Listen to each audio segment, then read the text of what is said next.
మీకు తెలుసా ఆ శివయ్య కలలో కనిపిస్తే ఏం జరుగుతుంది అని? ఆ శివయ్య కలలో రావడం అంటే మామూలు విషయం కాదు.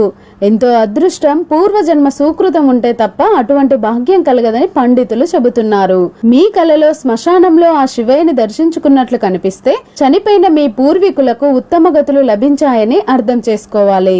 ఒకవేళ మీ కలలో శివయ్యని చూస్తే ధర్మబద్ధంగా ఉన్న మీ కోరికలు నెరవేరుతాయని, ఇంకా మీరు మీ జీవితంలో అభివృద్ధిని సాధిస్తారని చెప్పే శుభ సూచికమని స్వప్న శాస్త్రం చెబుతుంది. అలాగే మీకు కలలో శివయ్య లింగ రూపంలో దర్శనమిస్తే మీకు అకాల మృత్యు దోషం తప్పిపోయిందని, వెంటనే అశ్రద్ధ చేయకుండా దగ్గరలో ఉన్న శివాలయానికి వెళ్లి ఆ మహాదేవుడిని దర్శించుకోవాలని చెబుతుంది. ఇంట్లో శివలింగం ఉంచుకొని ప్రతిరోజు అభిషేకం చేసే వారి కలలో రౌద్ర రూపంలో శివయ్య కనిపిస్తే మీరు కాని మీ కుటుంబ సభ్యులు కాని చేసిన తప్పులకు శిక్ష తొందరలోనే అనుభవించబోతున్నారని ఈ కల ఒక సూచన. అంతేకాకుండా వెంటనే చేసిన తప్పును సరిదిద్దుకోవడానికి స్వప్నంలో రౌద్ర రూప శివదర్శనం ఒక అవకాశమని స్వప్న శాస్త్రం చెబుతుంది.